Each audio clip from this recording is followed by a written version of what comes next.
بسم الله الرحمن الرحيم الحمد لله رب العالمين. اللهم صل على سيدنا محمد وعلى آل سيدنا Muhammad. Kita dalam segala urusan dunia mengambil keputusan kita harus bermusyawarah. Tapi kalau dalam hal ibadah tidak semestinya bermusyawarah. Artinya kalau kita mau laksanakan kewajiban kita, masa kita bermusyawarah dulu? Allah subhanahu wa ta'ala memanggilkan kita untuk menunaikan salat kita 5 waktu, tidak perlu dimusyawarahkan. Kalau kita sudah mendengar hayya 'alas salah, hayya 'alal falah, segera tunaikan kewajiban kita. Kalau kita perhatikan dalam Al-Quran, banyak ayat-ayat yang Allah subhanahu wa ta'ala ikatkan salat dengan zakat, atau bahasa lain salat dengan infak, sebagaimana firman Allah subhanahu wa ta'ala di suratul Baqarah, dan saya yakin semuanya hafal. A'udzu billahi minasyaitonir rajim. Bismillahirrahmanirrahim. Alif Lam Mim. Dzalikal kitabu la raiba fihi hudan lil muttaqin. Alkitab ini petunjuk bagi siapa? Bagi muttaqin. Dan Allah menjelaskan sifat-sifat mereka. Kalau kita ingin meniru mereka, ingin bergabung bersama mereka, ingin menjadi seperti mereka, ikutilah penjelasan Al-Quran. Siapa si al-muttaqin ini?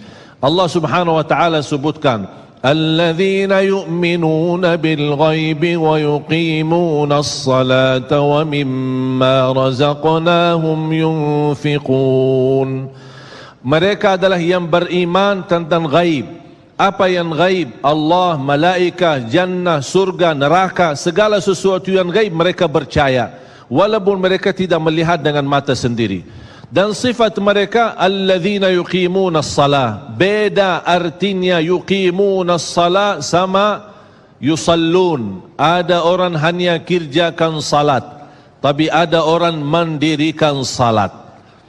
Ada 2 orang salat di saf pertama, sama-sama ruku', sama-sama sujud, sama-sama membaca Al-Quran, tetapi satu diterima oleh Allah, satu tidak diterima oleh Allah.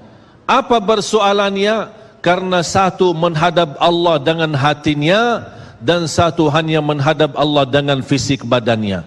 Makanya kita melihat orang yang salat dengan hatinya, nikmat salatnya, bisa tenang bacaannya, tenang rukuknya, tenang sujudnya. Beda sama orang yang buru-buru melaksanakan salat.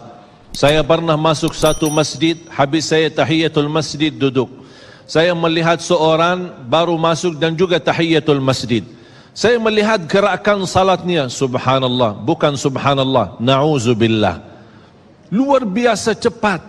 Saya hanya menangkapi bacaan gerakan salatnya. Saya baca Al-Fatihah, saya baru selesai waladdallin amin, dengan saya mencuba bagaimana bandingkan bacaan Al-Fatihah dengan salat beliau, dia sudah sampai ke tahiyat, padahal baru saya selesai surat Al-Fatihah. Salat apa ini yang kita kerjakan? Banyak orang-orang berlomba-lomba seolah-olah ada juara. Siapa yang paling cepat selesai salat dapat juara 1. Inilah yang terjadi dalam keadaan kita. Makanya kita merasa tidak nikmat salat kita. Yang kita hanya kejar seminar khusyuk dalam salat, latihan khusyuk dalam salat. Sebenarnya Bapak Ibu biar faham, tidak ada perintah dalam Al-Quran memerintahkan salat yang khusyuk. Tidak ada perintah dari Rasul salat yang khusyuk. Salat khusyuk itu apa? Salat yang khusyuk hasil dari salat yang tenang. Allah perintahkan ketenangan dalam salat. Ar-Rasul SAW memerintahkan ketenangan dalam salat. Kalau sifat khusyuk adalah sifat orang mukmin yang melaksanakan salat tuma'nina. Qad aflahal mu'minun alladzina hum fi salatihim khashi'un. Ketika ada seorang datang ke masjid di zaman Rasulullah sallallahu alaihi wasallam, masuk masjid tahiyatul masjid, selesai salat dia datang kepada Rasul mau salaman, Rasul tidak menjawab. Bahkan Rasul berkata, salli fa innaka lam tusalli. Salatlah karena kamu belum salat. Dia pergi ke depan, salat lagi, selesai balik lagi bertemu Rasul. Mau salaman, Rasulullah SAW tidak menjawab. Salli fa innaka lam tusalli. Salat dulu karena kamu belum salat. Sampai 3 kali dikasih tahu oleh Rasulullah SAW. Akhirnya orang berkata, mohon maaf ya Rasulullah, saya tidak tahu selain ini salatku. Gimana? Kata Rasulullah SAW, fa idza qumta faqum mutma'inna. Kalau berdiri, berdiri tenang, tumaknina. Tumaknina salah satu rukun di dalam salat. Tidak sah salat seorang tanpa Al-Fatihah, betul? Sama tidak sah salat seorang tanpa tumaknina. Baca tenang, rukuk yang tenang, sujud yang tenang, wallahi akan terasa nikmat. Dari hasil ketenangan dan upaya dan ikhtiar kita akan muncullah rasa khusyuk. Karena khusyuk bukan sesuatu yang datang dari luar, tapi khusyuk sudah ada di dalam hati.